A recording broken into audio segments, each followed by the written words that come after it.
धर्म होना को भगवान भी नहीं मिटा सकते। तो भगवान विष्णु ने कितनी बड़ी बात कही, वहां भी यही कहते हैं देवताओं, जो धर्म पथ पर चलता है मैं भी चाह करके उसे मिटा नहीं सकता।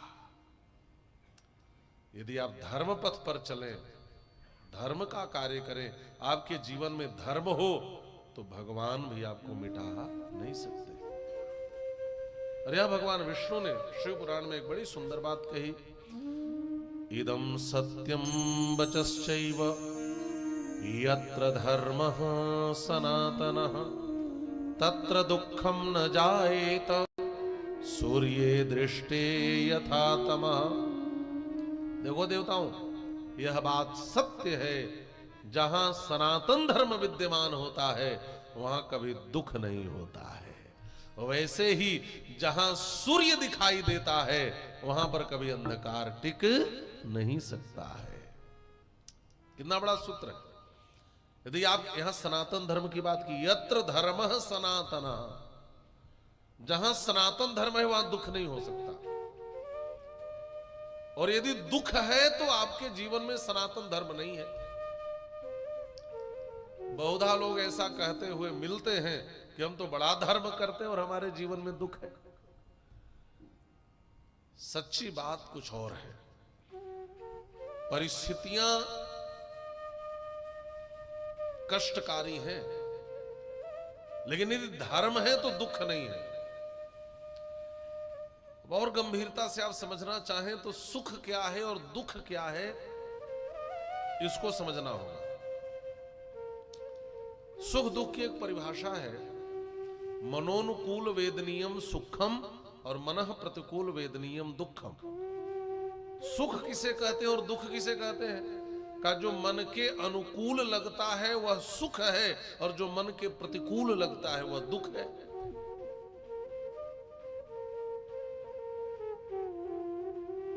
अच्छा, मान लो कि किसी को बुखार चढ़ा हो, उसको ठंडी लग रही हो और आप पंखा चलाएं, एसी चलाएं, अब उसको जो है अच्छा ना लगे तो पंखे का चलना सुख दुख नहीं है।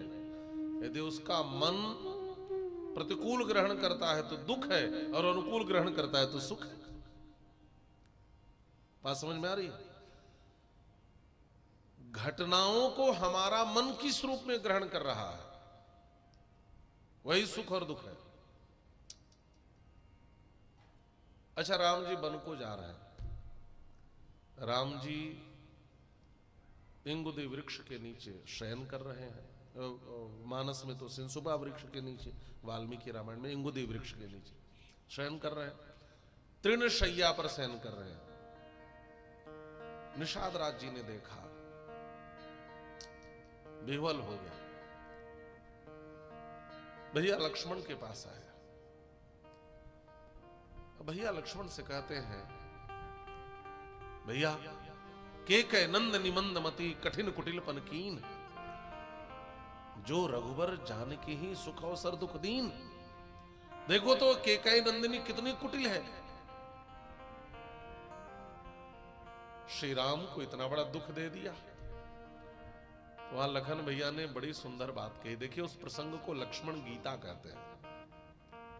आप कभी विस्तार से पढ़ना और समझना।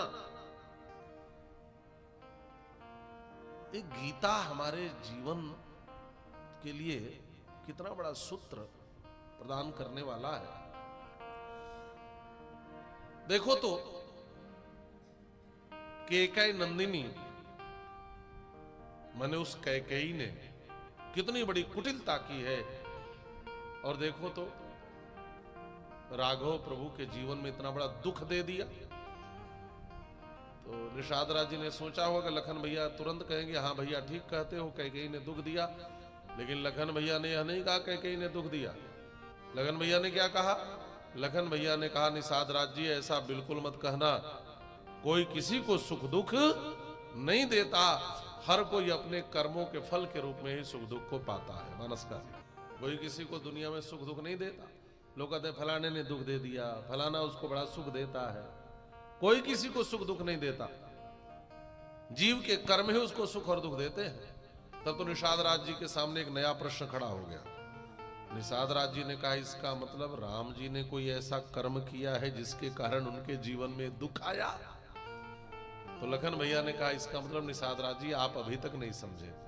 एक बात आप बताओ, या आप भी बताओ कि राम जी वन को आए हैं तो दुखी हैं? दुखी हैं क्या? बार बार ये बात कही गई है, प्रसन्नता में आनगताभिषेकतः तथा न ममले वनवास दुखतः। राम जी वन में आए हैं, उनका मुख म्लान नहीं है, राम जी वन में प्रसन्न है।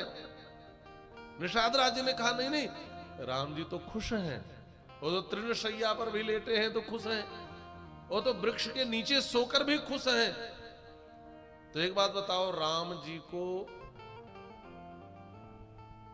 तिनके की शैया पर खुले आसमान के नीचे पेड़ के नीचे सोते देखकर दुखी कौन है? निषाद राज जी ने कहा दुखी तो मैं हूं। तो लखन भैया ने कहा तब आप अपने कर्मों का फल भोग रहे हो। बात समझ में आ गई?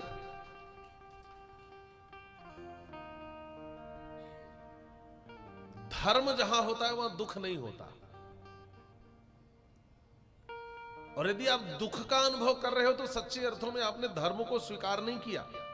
ध्यान से समझना और गहराई से समझना। अच्छा, एक गरीब और एक फकीर, दोनों की परिस्थिति समान होती है कि नहीं? फकीर भी कुटिया में रहता है और गरीब भी कुटिया में रहता है। गरीब के पास घर बनाने के लिए नहीं, वो भी छा करके रहता है। परिस्थिति दोनों जगह वस्तुओं का अभाव है। इसके यहां भी वस्तु नहीं है और फकीर के यहां भी वस्तु नहीं है।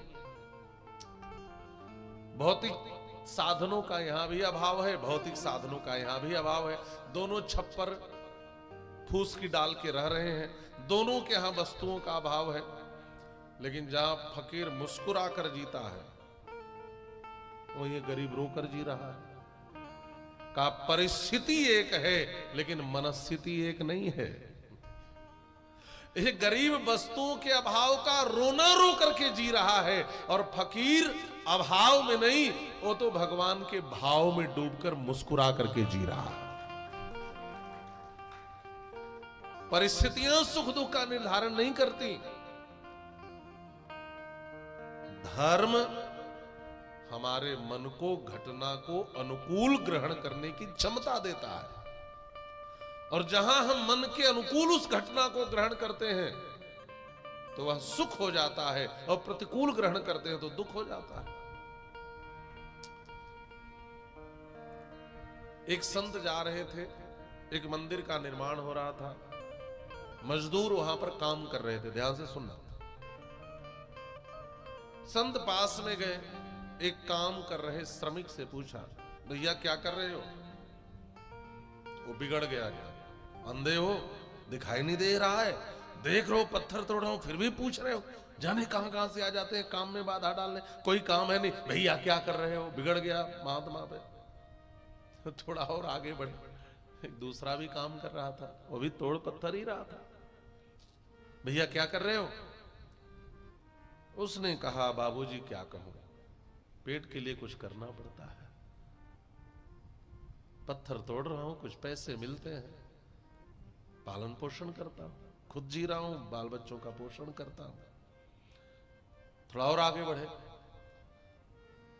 वही समान काम करने वाला एक और श्रमिक है, मजदूर है। भैया क्या कर रहे हो?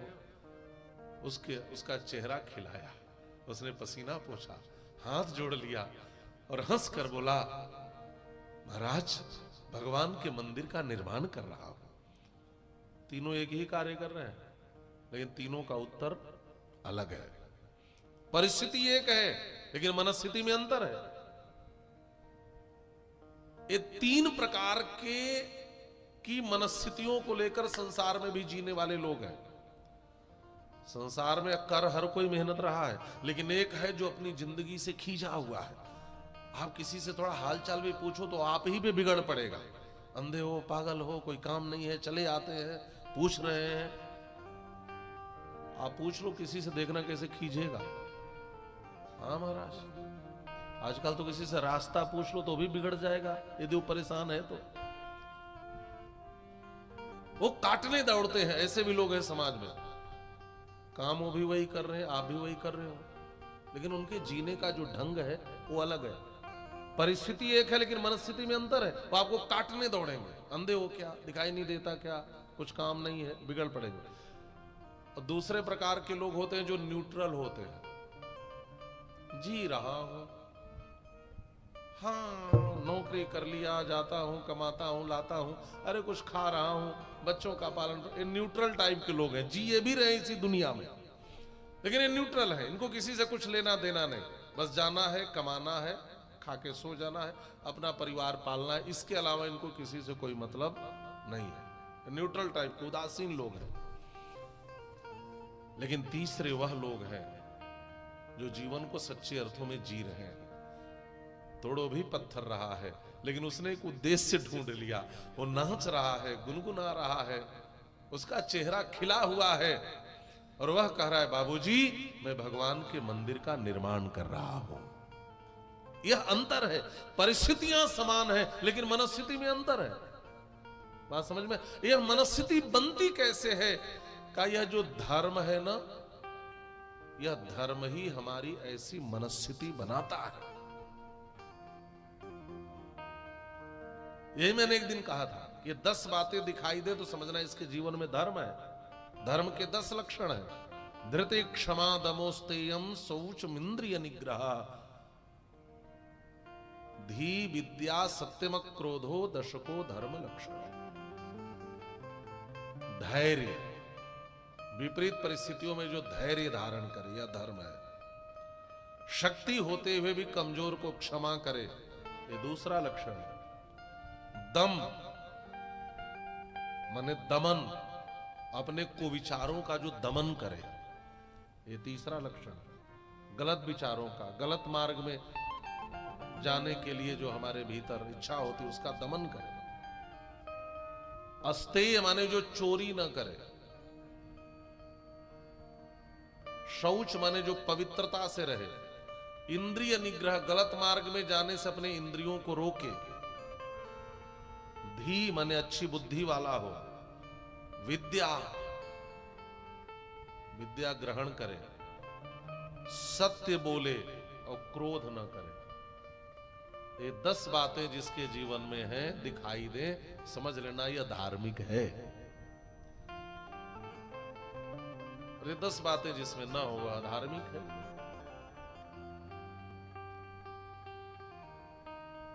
श्री राम और रावण में एक अंतर तो देखते ही बात समझ में आती है। प्रसिद्ध है रावण के 10 सिर थे, सबको पता है। और कभी कभी लोग बड़े टेंशन में होते हैं। एक जगह तो एक व्यक्ति ने पूछा कि महाराज जी सच में रावण के 10 सिर थे? हमने कहा कि तुम्हें क्यों टेंशन है, यदि उसके थे तो? कहा नहीं, मैं सोच रहा हूं जब वो सीधे सोता होगा तब तो ठीक है, लेकिन करवट लेता होगा तो लग्गी की तरह हो जाता होगा, उसकी अलग टेंशन है। 10 सिर का तात्पर्य क्या है? जो समाज में कई चेहरों के साथ जिए वह रावण है, जो एक चेहरे के साथ जिए वह राम है। हिंदी गजल के सबसे बड़े प्रतिमान हुए श्री दुष्यंत कुमार। उनकी एक पंक्ति है कि जो देखना किसी को कई बार देखना, हिंदी में गजल लिखते थे, जो देखना किसी को कई बार देखना, एक आदमी में होते हैं 10-20 आदमी। आज एक आदमी कई चेहरे को लेकर जी रहा है। पत्नी के आगे अलग चेहरा, समाज का अलग चेहरा, रात में क्लब में चला जाए तो अलग चेहरा, दिन के उजाले में अलग चेहरा। जो कई चेहरों के साथ जिए वही रावण है। रावण कभी सन्यासी का वेश बनाता है, कभी इसका, कभी। आपने सुना कि राम जी ने कोई वेश बदला?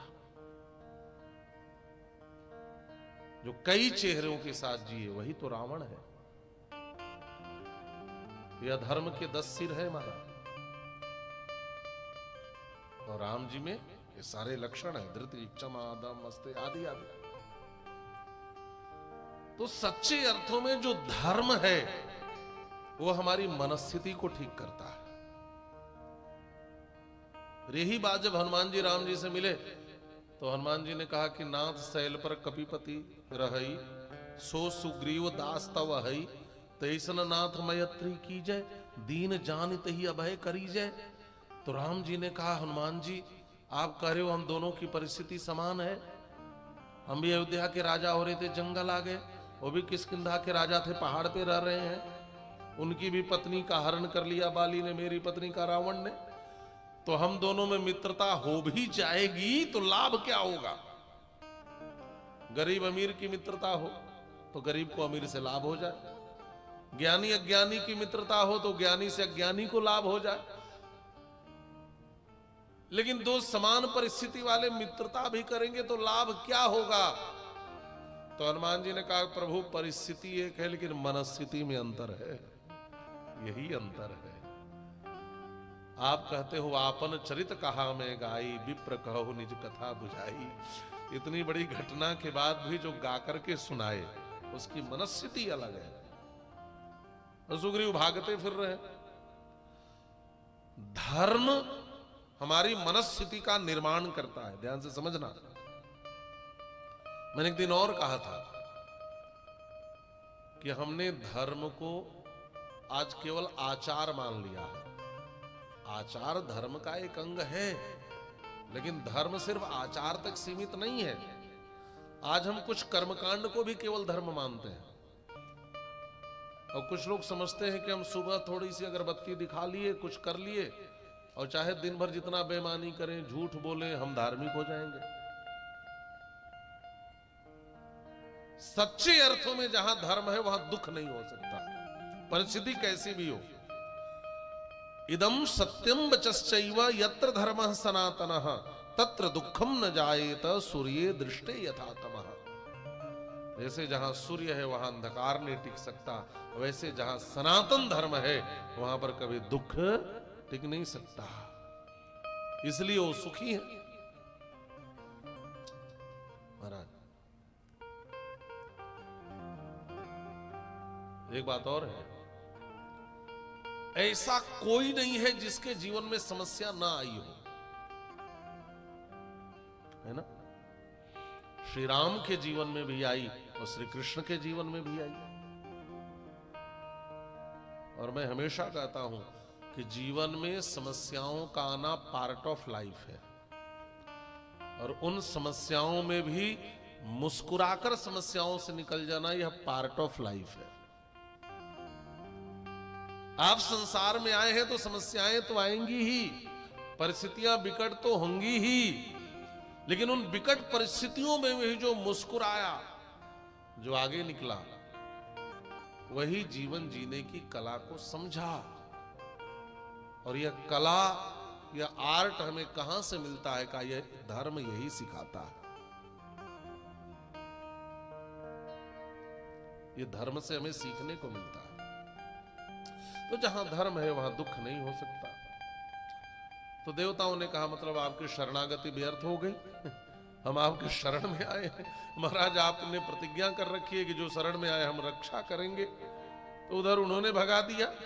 और आप भी कहते हो कि जहां धर्म है हम उसको कैसे मिटाएंगे, उसके जीवन में दुख का सृजन कैसे करेंगे? तो भगवान विष्णु ने कहा ऐसा नहीं है, तुम लोग मेरे शरण में आए हो तो कोई उपाय तो करूंगा, जाओ यज्ञ करो। यज्ञ किया, परम पुरुष का यजन करो। अब यज्ञ से महाराज सहस्रो भूत प्रकट हुए, लेकिन इतने पुण्यात्मा और धार्मिक थे वो त्रिपुरासुर कि उनकी नगरी का स्पर्श नहीं कर पाए। ये सहस्रो भूत स्पर्श करने गए और जलकर भस्म हो गए, तेज से ही जलकर। इसका एक अर्थ और हुआ कि अभिचार से धर्मात्माओं का नाश नहीं होता। ध्यान से समझना, यदि आप धर्मात्मा है ना, भगवान की भक्ति करते हैं ना, तो कोई समझे कि आपके ऊपर तंत्र कर दे, मंत्र कर दे, भूत प्रेत भेज दें, आपका नुकसान कर दे, तो यह कभी संभव नहीं है, यह संभव नहीं हो सकता। लेकिन मानव मन की कमजोरी इतनी बड़ी है ना कि हम भगवान पे कम विश्वास करते हैं, भूत प्रेतों पे ज्यादा विश्वास करते हैं। कोई कह दे हर कण में भगवान है, हम कितना विश्वास करते हैं।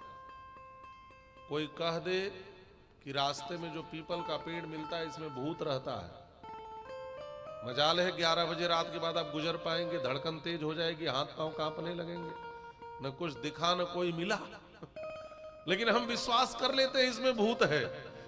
लेकिन कोई कह दे कि हर कण में भगवान है, उसी पीपल में भगवान है, तो हमें विश्वास नहीं होता। ये हमारी बहुत बड़ी विडंबना है। लेकिन एक बात आप निश्चित जान लें, जो सच्ची अर्थों में धर्मात्मा है, जो भगवत भक्त है, भूत प्रेत उसका कभी कुछ बिगाड़ नहीं सकते महाराज। कोई भी अभिचार याग, कोई तंत्र मंत्र उसको मिटाने का कोई करे तो उस पर कभी प्रभावी नहीं हो सकता। और गोस्वामी तुलसीदास जी को तो एक प्रेत ने ही परमात्मा का पता बताया था। घटना आपने सुनी होगी। हाँ, प्रेतों के जीवन की भी विडंबना है, प्रेत योनि की भी, स्वच्छ वायु का सेवन नहीं कर सकते। हाँ? हमारे मनोज जी भी कह रहे थे कि महाराज जी प्रेतों ने भी बहुत कुछ दिया है। हाँ, ये भी बहुत कथा सुनते हैं। जितनी कथा इन्होंने सुन रखी है बहुत कम लोग सुनते होंगे, कि हमेशा किसी न किसी कथा को लाइव ही करते रहते। और इन्होंने भारतवर्ष के बड़े बड़े महापुरुषों का किया, खूब किया। स्वामी श्री राजेश्वरानंद जी का खूब किया, राजेश रामायणी जी का। तो कभी कभी ये भी अपना चिंतन बताते हैं, और एक बड़ा विचित्र चिंतन इन्होंने बताया, और सही है। इन्होंने कहा कि भागवत की प्रसिद्धि तो धुंधकारी से ज्यादा हुई, और सही है। धुंधकारी न होता या धुंधकारी का आज डर न हो तो बहुत से लोग तो भागवत ही न सुने। तो कम से कम यदि प्रेत भी आपको परमात्मा से जोड़ दे रहा है तो ये तो एक सकारात्मक दृष्टि है। प्रेत के भय से ही कोई भागवत सुने, वो कृष्ण से जुड़ जाए। धुंधकारी ने भी भागवत सुनी, आत्म कल्याण किया। धुंधकारी के साथ कितने लोग सुने, सबका कल्याण हो गया। आप विचार करो, प्रेत भी परमात्मा से जोड़ देता है। और उस प्रेत ने तो कृष्ण से जोड़ा, लेकिन गोस्वामी जी को मिलने वाले प्रेत ने राम जी से जोड़ दिया।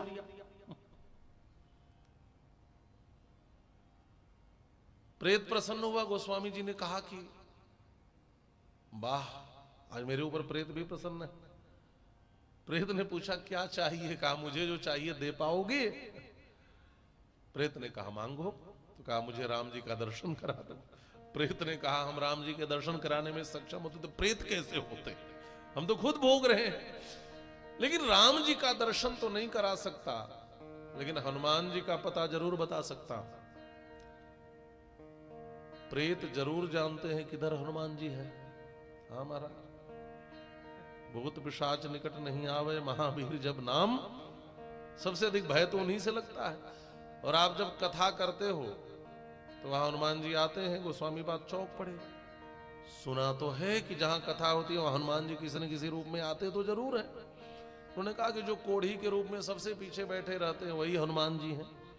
गोस्वामी जी चित्रकूट में कथा सुना रहे थे, कथा पूरी हुई, दौड़कर हनुमान जी जाना चाह रहे थे, कोढ़ी के रूप में थे, दौड़कर चरण पकड़ लिए।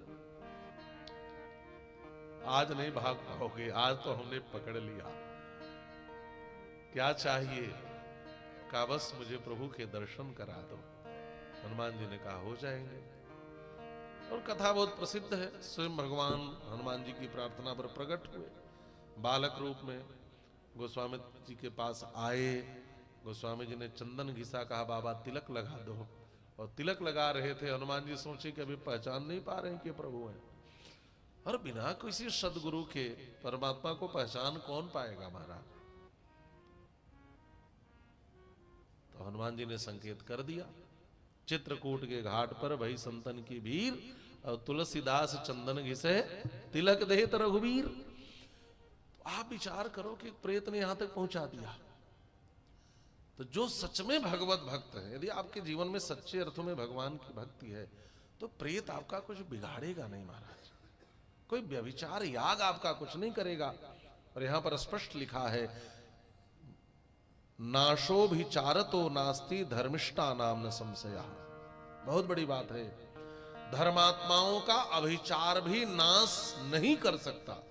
कोई भी अभिचार याग आपको मिटाने के लिए कोई करे, कोई तंत्र कराए, कोई ऐसा उल्टा पलटा कर्म करवाए, लेकिन जो भगवान की भक्ति करता है उसका कुछ नहीं हो सकता।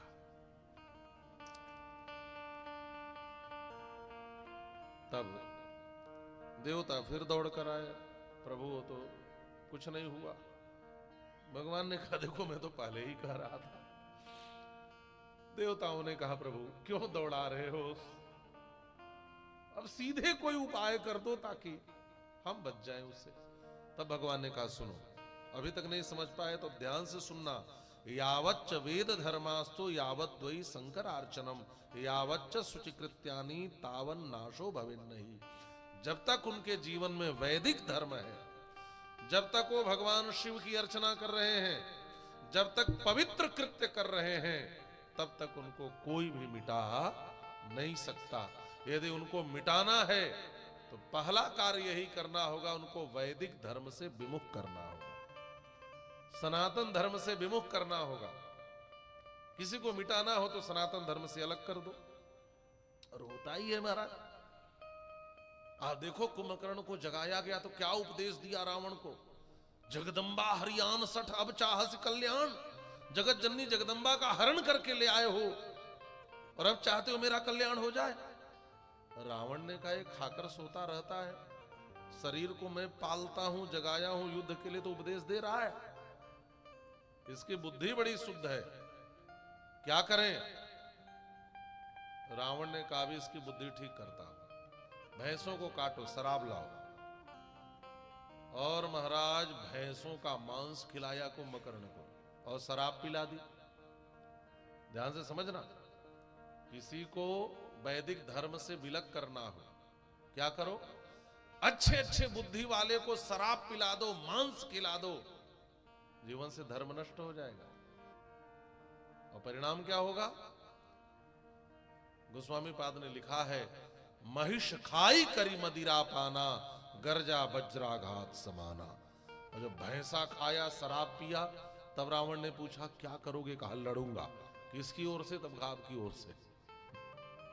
खत्म हो गई सारी बुद्धि महाराज। ये बुद्धि तभी तक काम करती है जब तक आप के जीवन में धर्म हो।